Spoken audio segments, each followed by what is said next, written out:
परमात्मा की प्राप्ति के लिए अष्टांग योग का वर्णन किया गया है। अष्टांग योग के 8 अंग हैं। इसमें पहला है यम, दूसरा है नियम, तीसरा है आसन, प्राणायाम, प्रत्याहार, धारणा, ध्यान और समाधि।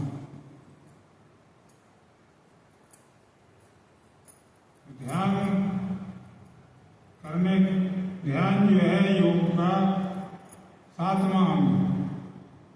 इसके पहले 6 सीढ़ियां चढ़ना पड़ती हैं, इसके बाद में ध्यान का नंबर आता है।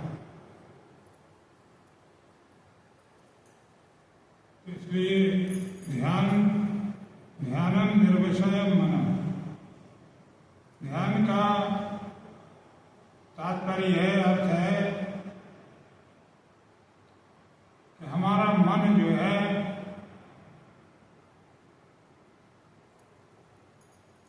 परमात्मा की तरफ लगे।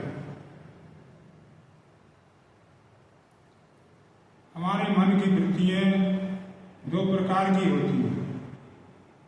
एक वृत्ति जो है बाहरी वृत्ति होती है, इंद्रियों की, मन की, बुद्धि की, जो बाहर की संसार की वस्तुओं के बारे में सोचता है, विचार करता है, चिंता करता है। दूसरी वृत्ति होती है मन की, बुद्धि की या आत्मा की, वो आंतरिक होती है। आंतरिक में हम मन जो है, मन और बुद्धि परमात्मा का ध्यान करते हैं। तो इसमें 3 बातें हैं। ध्यान करने वाला, ध्यान और जिसका ध्यान किया जा रहा है। 3 इसमें पार्ट होते हैं। और जब तीनों का एक रूप हो जाता है तो फिर वो समाधि की अवस्था हो जाती है। उसमें ध्यान, ध्याता और जिसका ध्यान किया जा रहा, ये तीनों का जो है वो समावेश हो जाता है। इसलिए ध्यान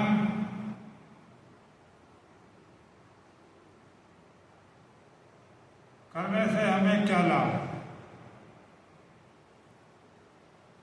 ध्यान जो है हम आंतरिक आध्यात्मिक दृष्टि से हमारे अंदर जो आत्मा है और आत्मा में बैठा जो परमात्मा है व्यापक, उसके बारे में हम सोचते हैं। इसलिए बाहरी विषयों से हट करके हमारा ध्यान जो है आंतरिक जो है आध्यात्मिक होना चाहिए।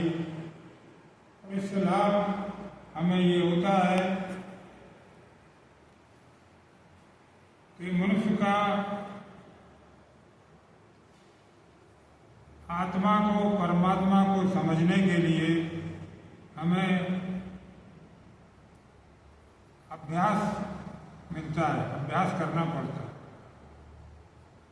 इसलिए कहा है कि आंख कान मुख मूंद कर नाम निरंजन ले, वो भीतर के पट जब खुले बाहर के पट दे। हमारी इंद्रियां जो बाहरमुखी है, आंख बाहर देखती है, कान बाहर का शब्द सुनते हैं, नासिका बाहर की सुगंध सूंघती है, जिह्वा, ये सारी इंद्रियां बाहरमुखी। तो इसलिए अब अंतर्मुखी वृत्ति जो है केवल मन और बुद्धि है। मन जो है बाहर की वस्तुओं को भी देखता है और अंदर भी देखता है। बुद्धि बाहर की भी करती है और अंदर भी जो है वो झांकती है। तो इसलिए हमें ये देखना है कि आत्मा क्या है, आत्मा को कैसे समझा जाए, कैसे उसका ध्यान किया जाए। जो वस्तुएं साकार होती हैं उनको हम आँख से देख सकते हैं, इनकी शकल सूरत, ये ऐसी बनावट है, इतनी बड़ी है, छोटी है, लंबी है, काली है, पीली। लेकिन जिसका कोई रूप ना हो, इसका कोई रंग ना हो, इसका कोई आकार ना हो, उसके बारे में हम कैसे ध्यान करें, कैसे सोचेंगे। जैसे हवा है, वायु है, वो निराकार है, आकाश है, निराकार है। इसी तरह से आत्मा भी निराकार है, परमात्मा भी निराकार है। तो इनके गुणों के बारे में हमें चिंतन करना चाहिए। आत्मा का गुण क्या है, परमात्मा के अंदर कौन कौन से गुण हैं, उन गुणों का ध्यान जो है हम ध्यान के रूप में जो है करते हैं, और उस ध्यान से उन गुणों की प्राप्ति जो हमें होती है। तो आत्मा बताया है, आत्मा विज्ञान की दृष्टि से कितना सूक्ष्म है कि एक जल की बूंद के 100 अरब हिस्से किए जाएं, उन 100 अरब हिस्सों में का एक हिस्से, एक अंश लेके, एक भाग लेकर के फिर उसके 100 अरब हिस्से किए जाएं, फिर उसका 100 अरबवां भाग लेकर के तीसरी बार में उसके फिर 100 अरब हिस्से किए जाएं। तो वो सबसे छोटा जो 100 अरबवां जो भाग है वो जो है परमाणु कहलाता है विज्ञान की दृष्टि। जिससे अणु परमाणुओं से इस सृष्टि का निर्माण हुआ है, वो इतने सूक्ष्म है कि हमारी ये आंखों से नहीं दिखे। तो अब परमात्मा आत्मा जो है वो अणु में भी व्यापक है, इतना सूक्ष्म आत्मा है। जब परमाणु इतना सूक्ष्म है तो आत्मा कितना सूक्ष्म है, वो परमात्मा कितना सूक्ष्म है। आत्मा में परमात्मा का वास है और अणु में आत्मा का वास है। तो अणु जब इतना छोटा है तो आत्मा कितना छोटा हो, तो आँख से नहीं देख सकते। इसलिए उनके गुणों के द्वारा आत्मा के अंदर क्या गुण है, परमात्मा के अंदर क्या गुण है, वायु के अंदर क्या गुण है, आकाश में क्या गुण है, गुणों के द्वारा ही हम उनका विश्लेषण कर सकते हैं, उसको समझ सकते हैं। ये वस्तु ऐसी। तो आत्मा के बारे में बताया कि आत्मा का एक गुण है, वो चेतन है, जड़ नहीं, चेतन है। दूसरा उसका गुण है कि वो